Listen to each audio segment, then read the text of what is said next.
Assalomu alaykum azizlar. Bugun talablarga binoan sochdagi qazg'oqni yo'qotish uy sharoitida videoni olishga qaror qildik. Demak, boshlaymiz. Uy sharoitida hech qanaqa meditsina, tibbiyotga oid terminlar emas, uy sharoitidagi maslahatlarni berib o'tamiz. Faqat davolash haqida bu videomiz. Bundan oldingi videoda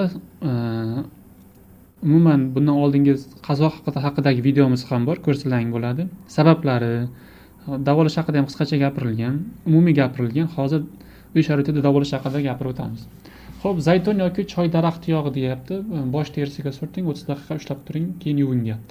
Xo'p, zaytunning foydasi nima? Zaytun foydali yog' hisoblanadi.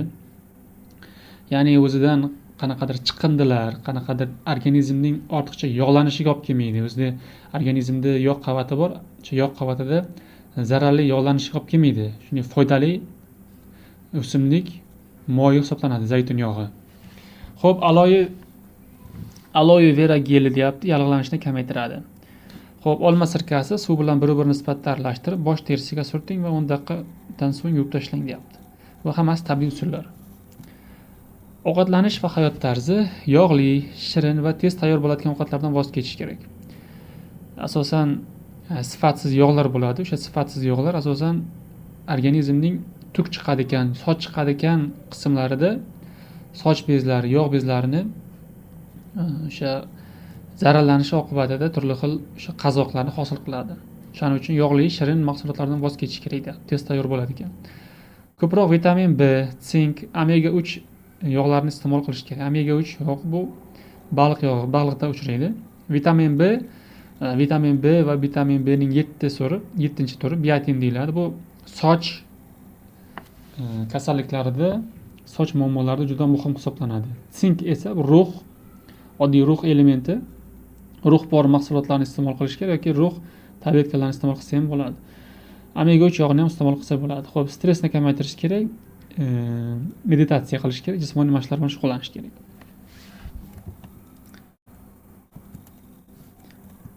Xo'p, agar deyapti shampun yoki uy sharoitidagi usullar, o'zi shampunlar ham bo'ladi, qazg'oqqa qarshi shampunlar bo'ladi, meditsinskiy tibbiyot shampunlari bo'ladi. Sebariya yoki qanaqadir sochning yog'lanishiga qarshi shampunlar bo'ladi. O'zi shampun tanlayotganda e'tibor berish kerak. Odamning sochi yog'lanishga moyilmi, yo'qmi yoki normadami? Agar odamning sochi yog'lanishga moyil bo'ladigan bo'lsa, yog'sizlantiradigan shampunlar kerak. Agar odamning sochi yog'ga moyil bo'lmasa, o'sha uni ko'tarib beradigan shampunlar kerak. Norma bo'lsa, normada shampunlarning ham turi ko'p. Agar yog'li sochga yog'li shampun qo'llab qo'yadigan bo'lsa, qazg'oq kuchayib ketib qolishi mumkin. Shuning uchun agar mana shu o'sha usullar ish bermasa, trixeolog degani soch muammolari bilan shug'ullanadi.